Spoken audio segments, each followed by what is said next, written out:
All right. So I know there's a bunch of rules, and for people listening that might not understand the difference between a regular baseball game and one of yours, can you explain some of the rules that stand out that make you guys banana ball and what you are? Yeah. So 2 hour time limit. After two So what hours, does that mean? It doesn't go to 9 innings. it goes to 9 innings unless it hits 2 hours. And Got it. if we play the first 3 innings and it's 2 hours long, like the game's over. Like we're only playing to 2 hours. Okay. So that's a really cool thing. There's a showdown tiebreaker at the end of the game. If the game's tied at the end of the game, we have a showdown where it's like pitcher versus hitter. It's like very WWE style. Like it's literally a showdown. Like it's really cool. Okay. We have fan catches a foul ball. It's an out. So if someone That's hits a foul cool. ball in the crowd, guy catches it, it's an out. How Uh, often does that happen? a lot. Do More than people bring oh, their gloves? everyone brings their glove. It's really cool. And you get brought down the field if you catch one. We had a game end 2 years ago, a game end in a fan caught foul ball, and we literally lost our minds. It was so fun. Oh, that's so fun. Yeah, so those are the most exciting ones, I think, that really make Okay. banana ball what it is. I had a question on one. How can a batter steal first base?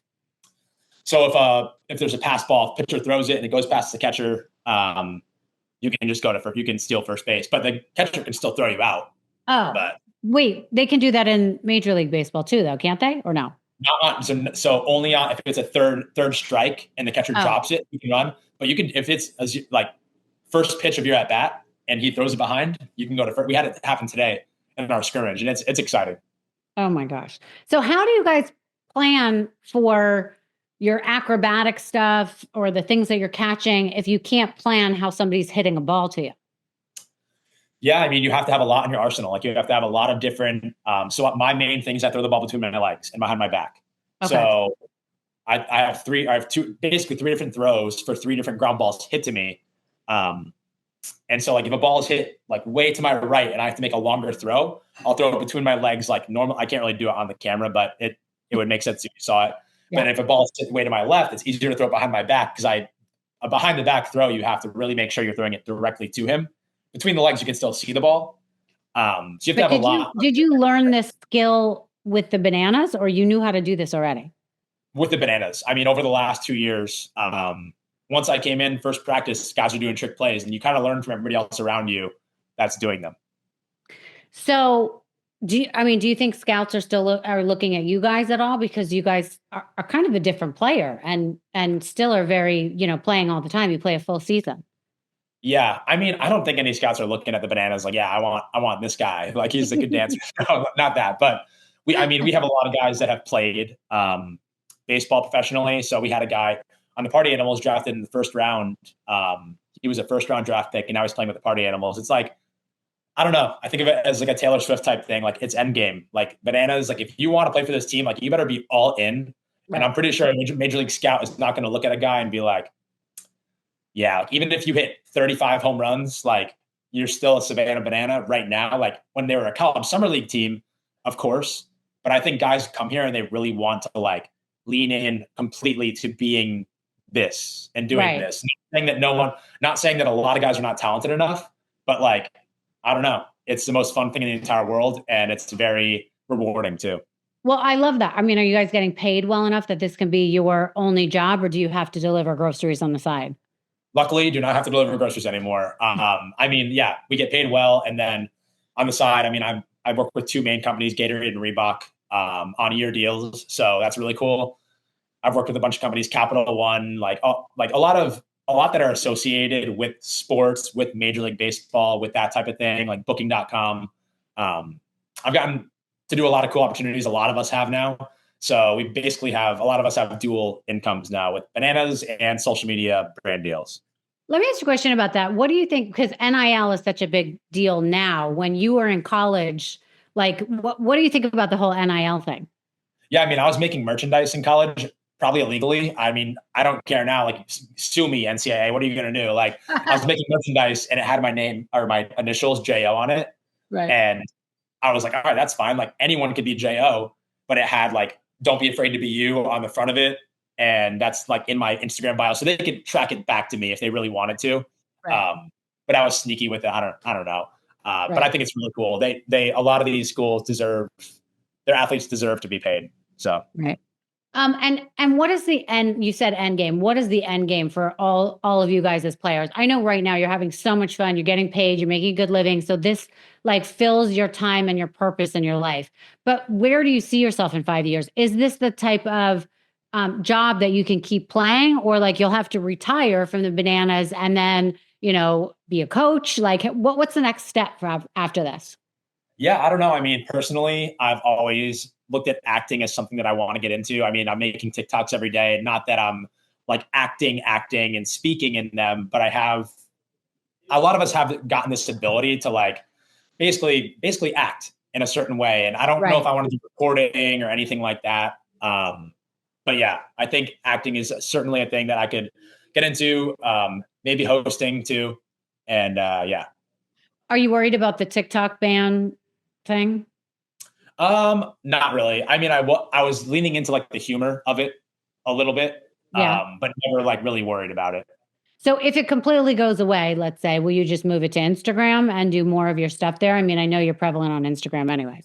Yeah, Instagram, Snapchat, YouTube. I've gotten a good following on both of those too. So I'll just move to those because there's nothing you can do if it gets banned. Like you can only go forward and move forward. So Okay. I love that you have a great attitude about everything. Will you tell our listeners about one of your most favorite moments that you can remember, or like a favorite rule that you were saying the guy caught the ball at the end to end the yeah, game? Like what's one of your most favorite days? favorite memory.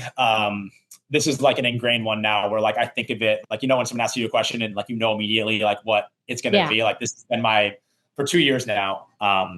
So obviously we're very fans first. The name of the company is called Fans First Entertainment. That's the umbrella company of the Bananas, Party Animals, Firefighters, Tailgaters.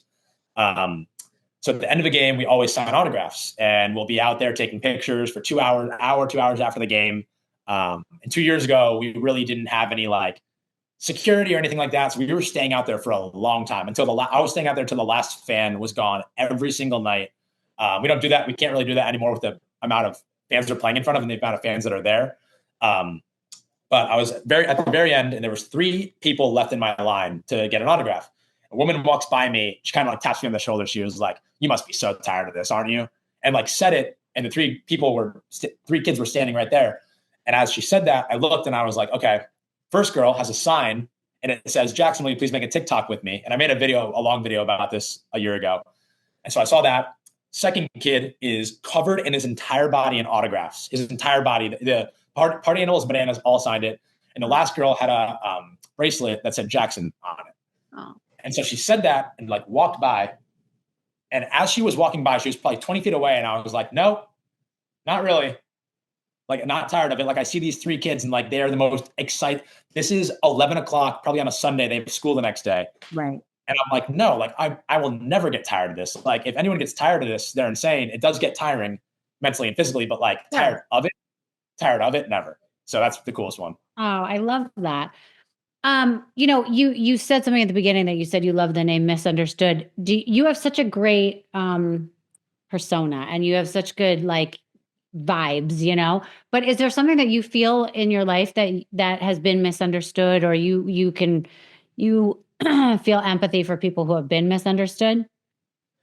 Yeah, I mean, I think I was always misunderstood as this hard-nosed baseball player who I never had I never like I didn't always have a great attitude. Like I had problems in college throwing my glove, throwing my helmet, like getting upset, like being this like if I don't succeed, I will never be good at anything in my entire life. Mhm. And so I was misunderstood, and then now I'm able to like get past that and like have people actually understand through social media, through the Bananas, that I'm actually like hopefully I'm a good person. Hopefully I've inspired people Mhm. to do better things with their life too. So yeah, misunderstood early on, but then kind of changed it in my own way to make sure that people understood like who I really was. Do you think that you feel more misunderstood now though because you found your purpose and like you feel so happy in what you're doing and you're not trying to figure out where you need to be or what you need to be doing and you're like happy in the moment? Yeah, I think, and also like it's not always easy. So people do always think like, all right, this is the most positive kid in the entire world. Like he's always being happy and positive and never like being mean or like responding to nasty comments or anything like that. But like it does wear on you. Like I Sure. tired a lot. I am tired a lot. And like, I'm putting on this smiley face a lot because I love it and it's fun.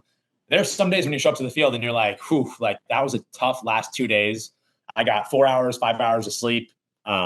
Self-inflicted, like not that they're making us get 4 or 5 hours of sleep, but No, like no, I personally, get it. Yeah. scrolling on my phone, I still have the like everything going on in my mind. But yeah, so basically I'm misunderstood because I'm just a human being. No, I get that. I love that you said that.